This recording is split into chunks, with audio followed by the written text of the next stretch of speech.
Welcome to We Need to Talk Now, presented by AT&T. Special live championship edition here with Erica L. Ayala, and she is in Phoenix on the ground. I mean, Erica, give us what the championship vibes are like. I mean, the vibes were great. The Las Vegas Aces, not being too far from Nevada here in Phoenix, they had a great contingency that was rooting, cheering the whole time. Just to my left over here, as I'm sitting on the platform, they were trying to get those MVP chants. I will give credit to the Phoenix fans; they drowned those out during the game. They let them cook after the game, of course, but they definitely drowned them out during the game. But this is a Vegas Aces team that just looked very determined. I know we all thought we were going to get, pretty close to 7 games, but the Aces had other plans. Yeah, they sure did have other plans. That's for sure. It was a definite sweep for those of you who don't know, but I know that all of you do because we're live with you right now. We're definitely going to be taking some of your questions later on. So please keep the questions and comments coming. And do not forget that you should tap in with us in every single way that you can. Here's all the information here. Also, subscribe, like, comment, do all the things, and we'll have a QR code that we're going to pop. It's right here. So just go ahead and scan that, and you will be able to connect with us right away because you don't want to miss any of this. Now, right now, Erica, we have an amazing, obviously the Aces won the championship, which was amazing. But I also want to say, too, that A'ja Wilson became the first WNBA player to win MVP, Defensive Player of the Year, Finals MVP in a championship in the same season. I'll just keep going down the line here. Surpassed Cappie Pondexter for the most points by a player in a final series, had a double-double in each WNBA finals game. I mean, what can't A'ja Wilson do? I mean, I don't know. I don't know. This is a fantastic player, a generational talent. There's all these conversations about GOAT and things of that nature. I think that you can definitely say A'ja Wilson is probably the greatest player that we're seeing play right now. She's just put herself in a position to win. And I think it's huge. It's phenomenal. I think that, what she's been able to do will stand the test of time, as we saw from what Shea Serrano posted.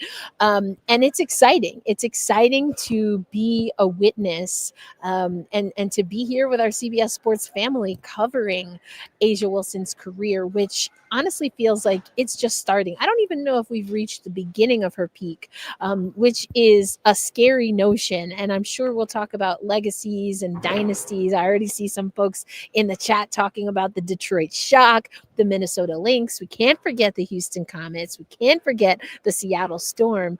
But the Aces they are on their way with this third title. Absolutely. And, we will get into some accolades, X factors, all of those things. But when it comes to this game, what was the biggest turning point, do you think, that just kind of solidified it for the Aces that it would be a sweep? I think that they just came out early. Their largest lead was 20 points, and they were able to really stay within that 20 early in the game in the first half. We also saw them keep that for a significant portion, I would say, of that third quarter. Honestly, the turning point came from the Phoenix side. They just, again, fell short of a full-on comeback. But I think the turning point of the season overall for the Aces, I keep going back to that 53-point loss to the Minnesota Lynx, who we thought were finals bound given the regular season that they had.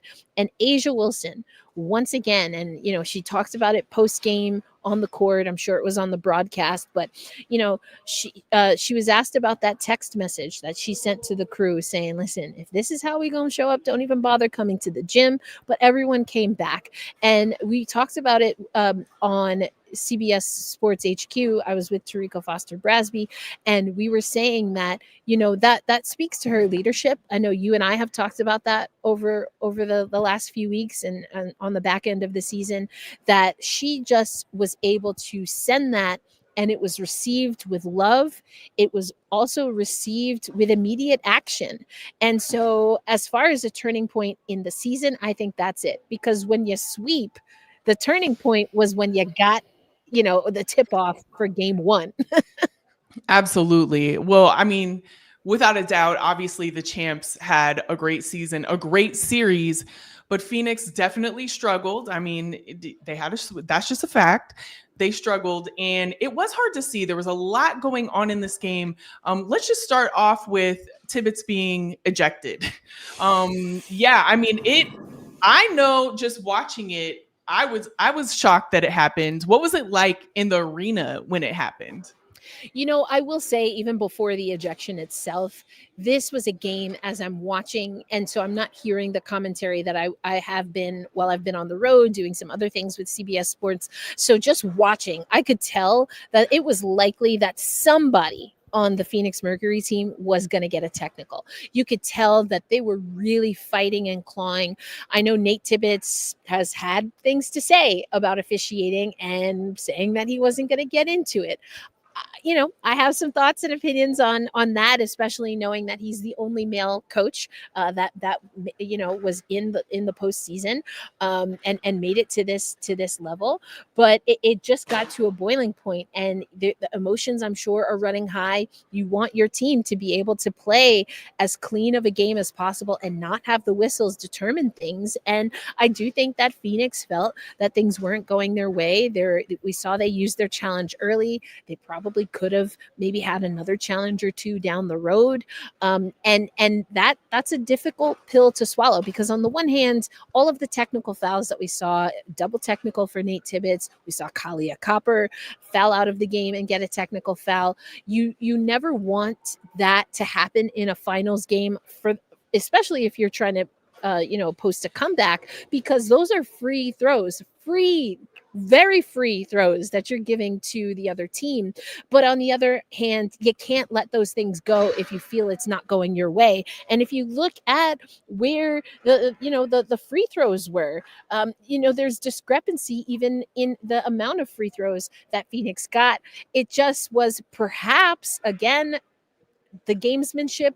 Nate Tibbetts didn't want to play that game early, but maybe now we see why other coaches do, because if you do some of that work early, or you talk about it in the moment, then you don't have to do it in what ultimately becomes an elimination game. Yeah, and I definitely want to talk about whether we thought that it should happen or not, but I really want to hear from Nate Tibbetts himself. And so we have a clip of him talking about the ejection. Yeah, I mean, to me, it's embarrassing. I feel bad that I was tossed. I mean, I've been around this game a long time. I mean, I think it's one of the weakest double technicals ever. I didn't even know that I got the second one, to be completely honest. I don't understand it. I feel bad for our team, our fans, my family. Like, it wasn't needed, in my opinion. Now, I'd love to hear their call, but yeah, it was weak. I mean, we're playing for our playoff lives. I mean, most coaches, when they get tossed, like, you're doing it on purpose, right? And that was not my intention at all. But there's been issues with the officiating all year. And to me, I don't know. I'll have to look at it. I feel like I didn't deserve that, but yeah, I thought it was bullshit. Yeah, well, we heard exactly what he felt. Okay, Listen. come on, Nate. He told us. But when I saw it, I honestly did not know he got the second one either. It very much came out of left field. However, I will say he did get in her face. He did, which was not okay. We did look at all the angles. Still couldn't really assess if there was any physical contact. But regardless of that, it happened. They made the call, and it impacted the game greatly. I actually think it gave them a spark, which Yeah. unfortunately was an issue for Phoenix I would say the entirety of the playoffs. Is they were more reactive than they were proactive. And it worked for them in earlier rounds, but in this one, it definitely did not. However, the call was what it was. He shouldn't have been in her face. I do think it was very harsh, especially given that we are in a potential championship game at that point. And yeah, so those are my thoughts. I would just also like to say shout out to Christy Tolliver for just getting up right away Okay. in her coaching bag, her head coaching bag at that point. Okay. But love to see more of it. yeah, hello. We got some vacancies. I'm just saying. We would love to see more of it. It should be a permanent thing. However, in this case, I hated to see that happen to Phoenix. Yeah. And I agree with you. Yeah, I agree with you. I mean, again, watching the game unfold, and once I saw him get in the face, it was, I don't know if contact was made, but it was extremely close. And I can see a world in which, if you're an official in that moment, you don't know what it would take if there wasn't contact for there to be contact. And he did in that clip talk about officiating, and we know that it's been a point of contention. So again, I think that I feel for Phoenix, and I think there's a world in which you can understand the pressure that the officials are under and wanting to keep the game about the game. And in that moment, it wasn't. Yeah, it definitely wasn't. I also want to talk about another moment that was unfortunate, and that was Alyssa Thomas when she went down. Man, I mean, she's already playing with 2 torn labrums. Yeah, she's already put out. I felt like I was going to say that wrong, so I had to double check with you. But she's already playing with 2 torn labrums, and then something like that happened. She was in severe pain, and the fact that she came back is a testament to who AT is. Yeah, but also it was so hard to watch her because she was in so much pain, and she was still producing, still doing her thing. But it was just one of those moments where you're like, yes, AT, but also no AT. I wish she wasn't out there in that sort of pain playing in a championship game, or a championship game for the Aces, I should say. I mean, there's so many things, right? It's almost shocking because of the contact that Alyssa Thomas initiates and absorbs that she went down at all. I'm like, what you mean the engine broke? What happened? Right. What we do? Throw nails, right? You must have thrown nails in there, because there's no way she's going down. And to be in pain, then you realize it's a shoulder. And I mean, Connecticut Sun fans, you've seen that before in games, in tight game situations, in postseason situations. So that was shocking. Mildly surprising that she came back. And then I was like, Erica, this is Alyssa Thomas we're talking about here. Of course she's coming back. Right. She was gonna miss half the game. No, that game. Not that game. Not never. Not unless somebody, they were like, AT, we gonna have to keep you here. But I'm sure she had some strong words and conversations with her training staff. You can see they taped her up. I wouldn't be surprised if she got the Benajelani Hamilton treatment. If y'all know. Okay.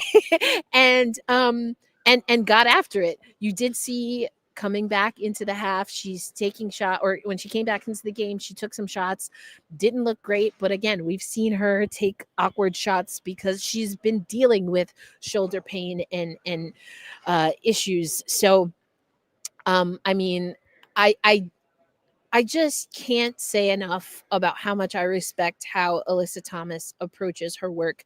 I know a lot of people will talk about her physical play and talk about it being dirty. I disagree completely, wholeheartedly with that. We even saw that there was a play where she did knock into A'ja Wilson. Very much a foul, but it was a 50-50 ball. I just wonder, when, Alicia, are we going to see Alyssa Thomas get an MVP? Are we going to see Alyssa Thomas get a championship, or she hangs it up? This woman has done everything that she can do to put these teams on her back, and I just hope that for her sake that we get to see it. I or maybe for mine, but I think that she is a player that is certainly deserving. She puts herself in situations to win, and I wonder when we'll see it, or if we'll see it during her playing days. She's more than deserving, and if what we saw in this game is any indication, of what we will see in the future. It's that she's not going to stop until she gets one of them things. Like, No, ma'am. yeah. and I actually, toot. right. Okay. Absolutely. Yeah, no. Well, come on, ball for real. Ball Did for we need to real say said, that? Ball Not for if real she was like, keeps don't running forget, into Asia. She not put in the Asia's LOL. house. Not in Asia's house. Or Listen, they put the LOL, I should say. It's a battle I want to see.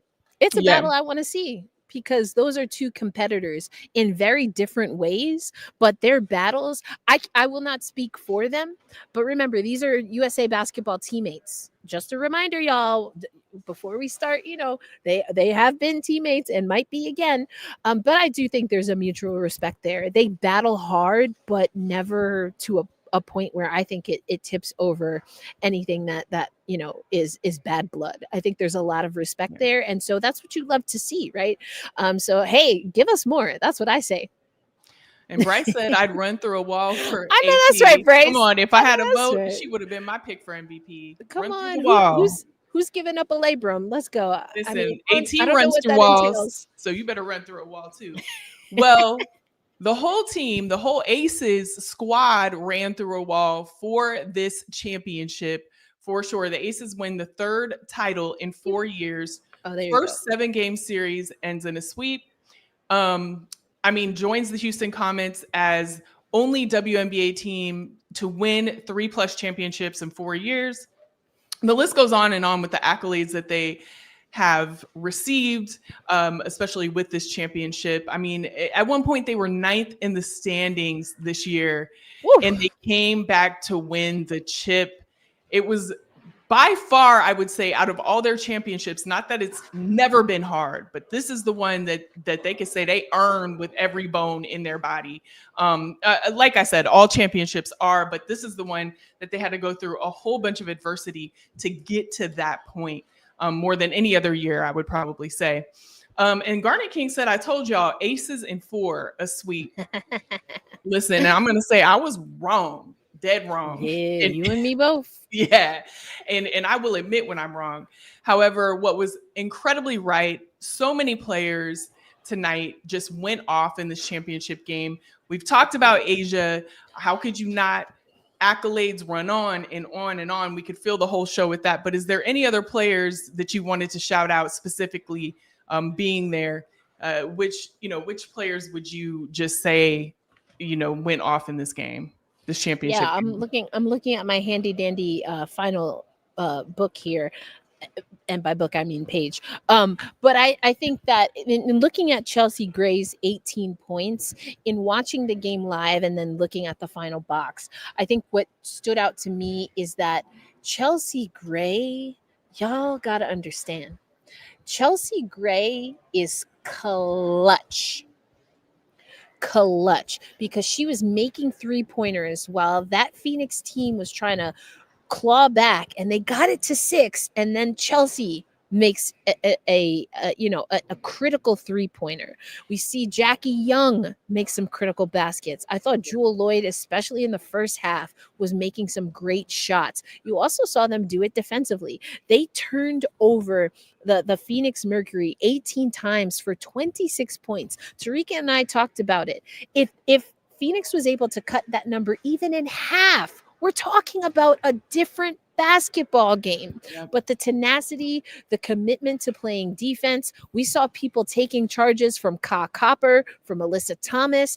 They were putting their bodies on the line. And so, again, I don't know that it's just one player for me. It's Chelsea Gray and Jewel Lloyd with their shooting. It's Jackie Young being able to get downhill. And that trio in particular, from the defensive end, from what I was able to witness being here in the arena, again, they put their bodies on the line, and that's what gets you championships. Absolutely. I mean, we could look at Chelsea Gray's stat: 18 points, 4 rebounds, 4 assists, 2 steals, and 2 blocks, wins her 4th WNBA title, 3rd with Vegas. She said after, this team has been through hell and back. Everyone stepped up. We got the best player in the world in A'ja Wilson. Everybody that stepped in was huge. Yep. And that is definitely the case. Jackie Young had 18 points, 7 rebounds, 8 assists, and 1 steal. And of course, Asia, we broke down all of that, but I mean, 31 points, 9 rebounds, 4 assists, 2 steals, 3 blocks, and she's only 29. It is just wild. And when you look at that team, you know that each and every person on that team clawed back in some way, shape, or form with the team to get them where they are, whether it be in practice, even team meetings, replying to the text with action that Asia asked for, and also Coach Hammond, she said, unwavering, this team is going to win a championship. We are going to be where we should be at the end of the season. Despite even what the record looked like, she knew that it was a team that was special. And she's, obviously always going to big up all of them, and especially Asia. She knows who she has in a player in Asia Wilson. And so, man, when I tell you, it's just phenomenal what they've done. And it's going to be really interesting to see what teams come back next season. There's a lot that's going on in this off season, but man, they did that. There you go, using that phenomenal word from a girl, Asia Wilson again. Phenomenal woman, if you know what I mean. Come on now. You already know. You already know. I also want to say, in her press conference, I don't know if any of y'all saw any of the presser, but she had a tambourine. A pink one. A pink one. She had it on the court too. she definitely, and it was hilarious. And she was preaching on that stand about God and all of that with that tambourine. She was in her Baptist everything. So it was hilarious, but we here for it, Asia. Listen, God is definitely looking over you for sure. Abby Sports said the sky's the limit for Asia Wilson. Got to credit Bam. Now, why we credit it? Okay, we can credit Bam, but it's cool. He did work with her in the offseason, and that's great. But Asia Wilson did that. Love Bam.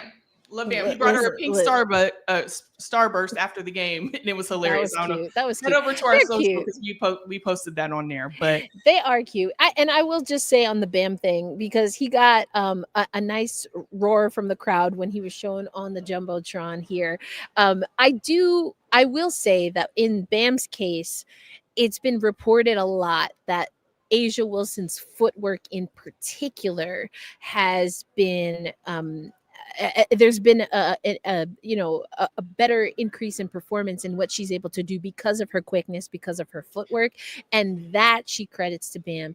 Also being able to work out with someone who's as tall, taller, bigger, stronger than you to get ready for the physicality of the season. I do think, I will say, those have been two things that are noticeable in Asia's game. But what I like about Bam is, and this is how you know you got a real one, okay?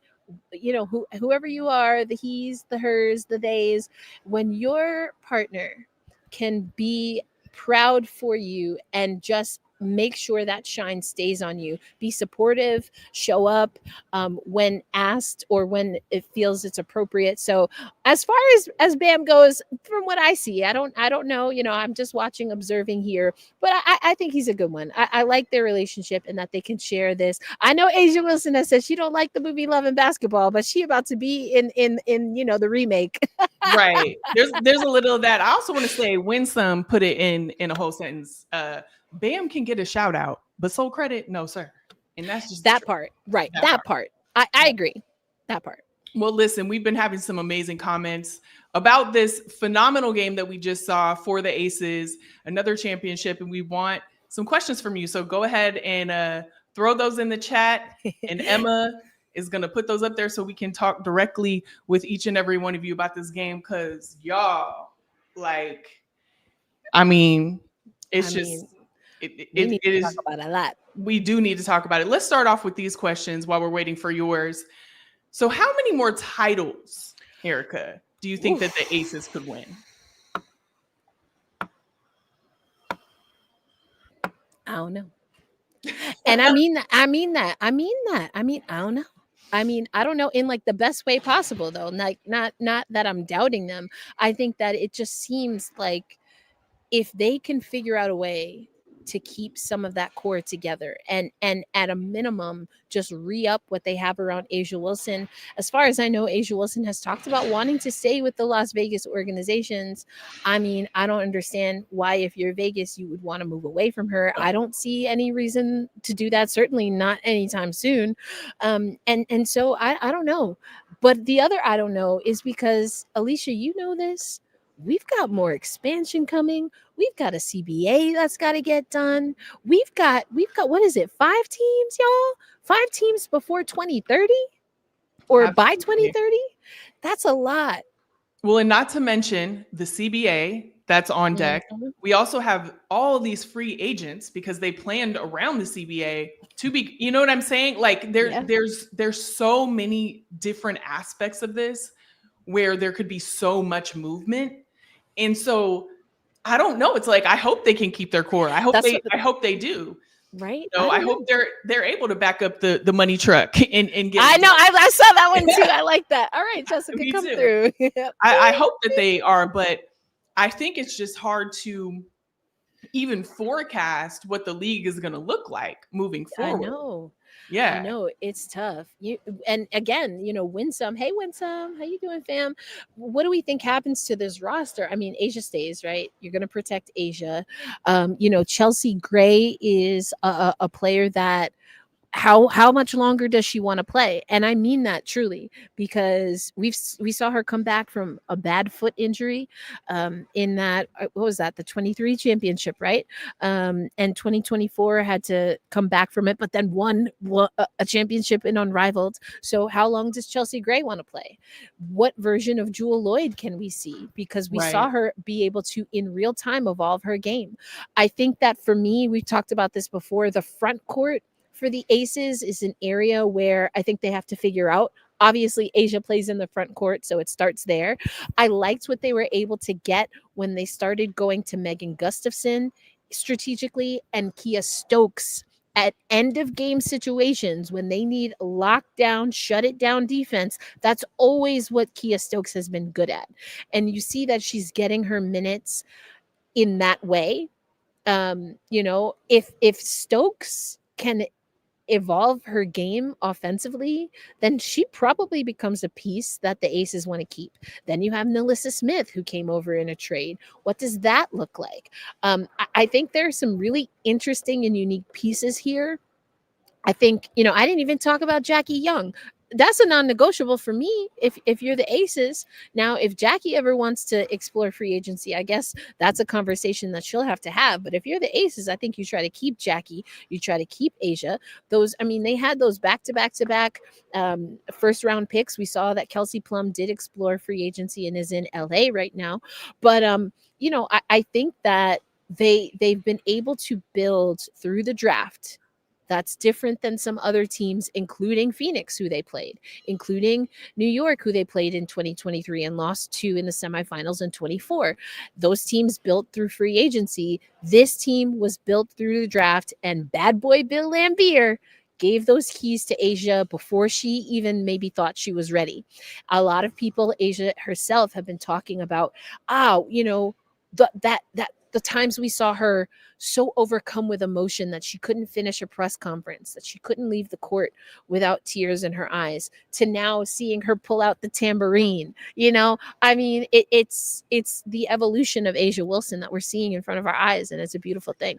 Well, listen, we're talking about the evolution of Asia Wilson. Where does this put Asia in the GOAT conversation?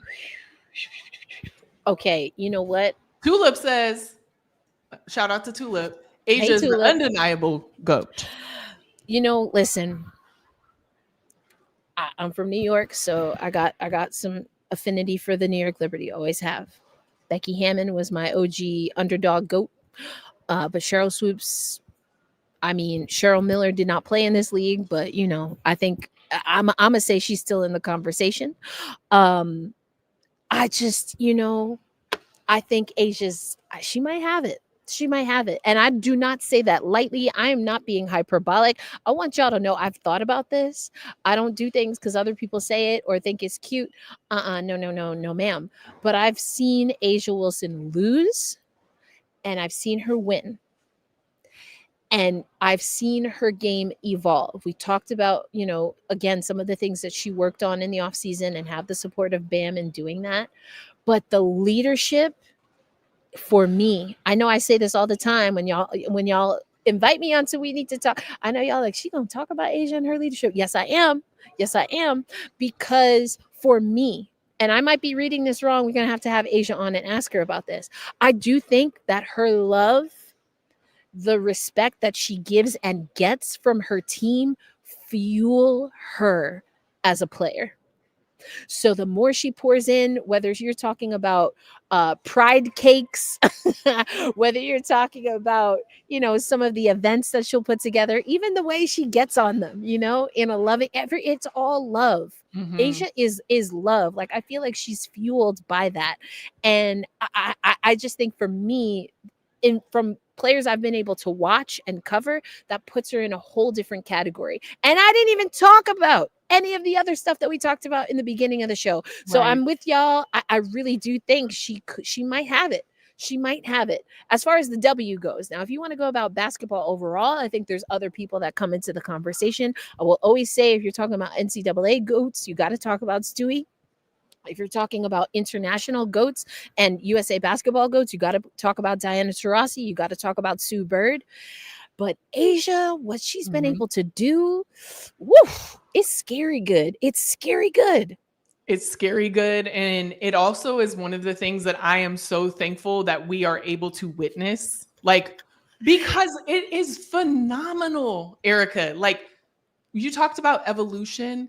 Asia Wilson gets better every single year and evolves in some way that you don't even think she could evolve any 100%. further in. The 3-point shot, girl. And Come on. so not only has she evolved as a leader, but she's just on the basketball court. She's a better version of herself every single year. Every single time. And when I think about GOAT, she has broken so many records. She's at the top of so many of them, close to breaking more of them, right? Yep. And she's only 29 years old. Oof. So when scary. you look at all of that and everything that she has accomplished, literally rewriting the history books, literally, there's no way that you can say that she is not. She's certainly in the conversation, but for me, she's not already it, she is almost on her way in the title. Yes. And the thing is that I do not think this is the end. I just don't. No. So there's time. I don't think we need to even settle it now, because I think time is going to take care of it. I really do. Also, listen, Juan, you got me not only laughing, but also being like, wait, can I see the video? Talking about the Aces just put out a video with receipts of media members who counted them out. Oh, are we in it, Juan? Just a reminder, yours truly said the Aces from my preseason predictions. Yours truly said the Aces were going to make the finals. Now, did I keep to that? They were in 9th at one time, y'all. Let's not forget. But then I came back to it. I'm just saying. Also, I said what I said. Okay, Yeah. Aces, listen, y'all know it's love, but that's hilarious. I don't know, Juan, are we in it? You let us know. Oh my goodness. My gosh. Juan, drop the comment because we wait. Yeah, we waiting. Is it too soon debates they had for Jordan in 90?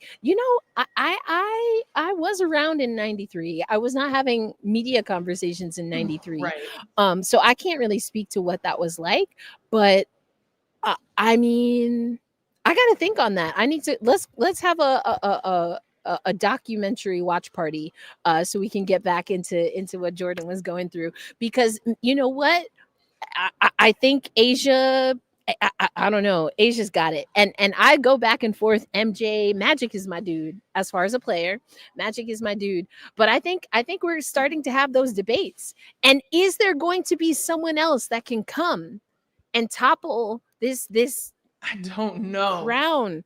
That's what's wild to me, because there's some great players, but Asia's just making it look, I don't even know what it is. She is literally one of one. Like One of she one. literally is. We do have to bring a little spiciness into the chat. CJ Mm. asked, "Do y'all think Plum regrets leaving?"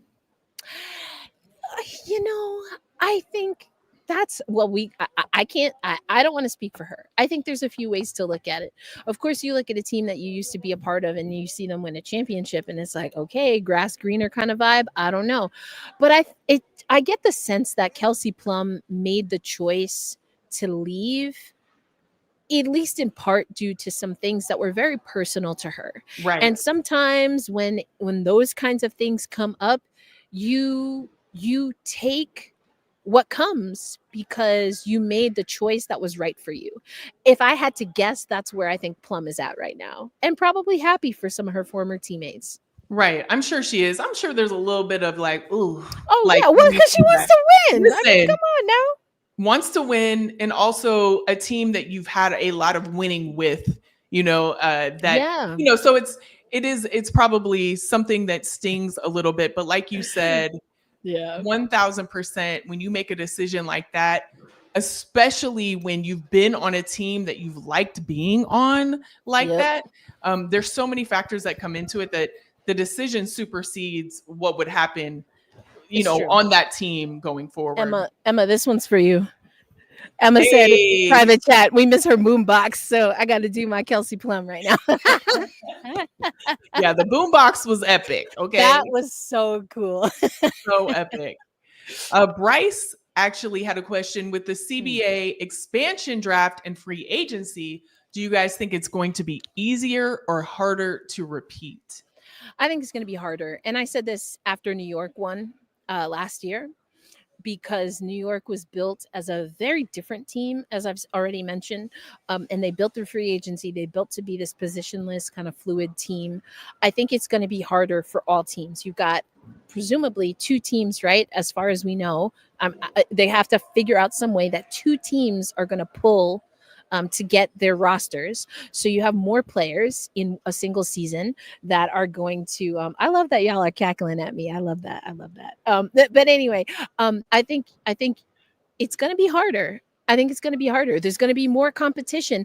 And I mean that you're literally going to have to play more teams, and it's only going to keep going up until 2030. And who knows? It sounds like there might be more expansion imminent. So yeah, I think it's going to be harder.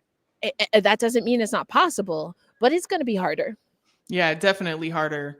I think on all fronts, just across the board, it's going to be harder for all teams to do a lot in this league, especially with expansion. We saw even what the Valkyries did this year. Like, it's going to be tough. All these teams know that they need to have the caliber of players to win in a championship. Like, they're all building teams, so it's going to be hard. It's definitely going to be hard. Mm-hmm. So this is something that people have definitely been talking about.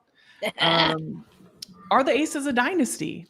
I want to know what all of y'all have to say. Please drop it in the comments. But are they? Like, what do you think, Erica? Yeah, I mean, I think they fall into the dynasty conversation. Again, for me, I know I've talked about it with Tarika. We were talking about it back and forth in some of our CBS Sports chats. To me, the dynasty, the standard was set in the first 4 seasons. It's the Houston Comets set the pace. They set the standard, and any team that has 4 or beyond has the opportunity to change that. So right now, the Aces are close. Because they could in their next run be approaching 4, but the team that you have to watch that I know that they exited before we thought, but Minnesota could have become the first team to win 5 titles had they maybe not gone to overtime in Game 5. Right. Could have been a whole So different story. Yeah. I think that you have to talk about Minnesota. Obviously, we're talking about the Aces, but for me, the Aces are still trailing as far as ultimate dynasty. They're trailing anyone with 4 championships. So that's Seattle, that's the Minnesota, and the Houston Comets, RIP, to the franchise, just to be clear. Yeah, but I think, again, I don't see an end near. Do I think it's going to be harder to repeat? Yes. Do I think they can get more titles in the next 3-5 seasons? Also, yes. So that to me means that this is a healthy dynasty. There's no dormancy. All right. New York got it done, beat them in the semis and won the title in 24. And then they ran it back the very next year. So to me, that's a healthy, active dynasty. And if we're talking about greatest dynasty, the Aces still have a little bit of work to do just because the banners don't lie. Yeah, no, I mean, we can't say greatest for sure, but honestly, I have no more notes. Yeah, I said all of it. I have nothing. But Cassie had a question. Who do you think would win, Aces or the 90s Comets? I would say Comets. Dang, Cassie. I'm That's gotta lean tough. towards the That's 90s tough. Comets. Okay, so like the 90s, any of the four, a combination of the four, because there was the year that they were really playing for Kim Perrott. That was a special year. They won it in the first year, even though they didn't have Sheryl Swoopes. Like, that's crazy to me. But anytime you have Tina Thompson, Cynthia Cooper, wasn't Jeanette Arcane on some of those teams? Like, I don't think y'all understand. Like, those were some stacked teams. Yeah. The game is a little bit different. So I'd have to go back and really think about how the positionless game would factor in, because, Tina Thompson having to guard potentially an Asia Wilson on the perimeter, that could be, that's a little bit of a different game. But yeah, I don't know. I think the physicality would be definitely in the Comets' favor, but we saw how the Aces handled the physical Phoenix Mercury. So I don't know. Yeah, I love it though. Raise the roof. Come on, we gotta raise the right. roof for Cynthia And Ball Cooper for in Real the said I house. would. Yeah, and Ball for Real would say I pay money for that, and I know that's lying. right. Give it You to me ain't like lying. yesterday. Come on, can we Yeah. get that in 2K or something? Like how we do that? Who's Right. got the algorithm? Well, we just watched a fantastic season, and I don't really know what's ahead. There's a lot with the CBA, and definitely lock in, you guys, and connect with us, because we'll be covering all of that as it happens. But when you look at the season, Erica, what are your final thoughts on this 2025 WNBA season that we just watched? I feel like the product is in good hands, the players, because we had a Phoenix team that probably arrived a little earlier than people expected. We had a Minnesota team that set the pace the entire time and then was taken down by the aforementioned Phoenix team. Indiana lost an entire starting lineup effectively. I mean, well, 5 players, but and still took the Aces team that just swept the Mercury to the brink. I know I'm missing stuff. And I Right. know I'm missing stuff. We talked about the 53 point. Like, I mean, pick here, pick there. This was one of the best WNBA seasons in recent memory. Again, the Valkyries. Thank you. Gotta mention the Valkyries. I know you're gonna like this note I just got from our field producer, Alicia. Let's go. Come on, now. Let's The go. Valkyries. I know that's right. See, Amy almost forgot. Thank you very much. The Valkyries and playing defense and making defense first. Again, the product is in good hands. That's my big takeaway. And to be determined what we get with this collective bargaining agreement. That's another thing that's on my mind. But again, that's to be determined as of right now. I mean, if you heard what happened post game, maybe you have a feeling about how fans feel about it. But it's in good hands. The players have perfected this game. There's a lot that has to be handled and that they want to see handled that will come through the CBA and perhaps through the league when it comes to officiating. But you see that the players, they're making to the point, and I know we've talked about this, we're coaches now. Coaches don't have the same job security that they had, for better or worse. I think some I can understand, others not so much. But we're seeing that, people cannot sleep on the WNBA. Can't sleep on it no more. You can't sleep on it, and you shouldn't. And it's funny, the Rock 13 said stud buds. Stud buds. And that actually falls into what my final thoughts on the season are, is that I love the place that the players are in, where they can express themselves, be exactly who they are, say exactly what they want, and ask for what they need and should have and deserve. Mm-hmm. And it has not always been that way. And so to see the league in the place that it is now, where it's like, we know what should be coming our way and we're not going to back down, or even the stud buds, like that was such a phenomenal, So fun. It was the best all-star weekend that we've had in a long time. In a long time. Like in a long time. And to be there was phenomenal. But also, in addition to that, just getting that kind of like player view of what it's like. And I don't know, it's just the season was magical in a way of, yes, you know, the product is in good hands, the basketball is in great hands, but also just to see how far the league has come, especially when it comes for players being who they are and saying exactly what they want to say, and not having any qualms about it. Like, not like, we know who we are and we're going to say what we want to say. I love that for this because I love it, because it has not been that way, and it should have always been that way. So 100%. I got one more thing to say, and I mean this truly.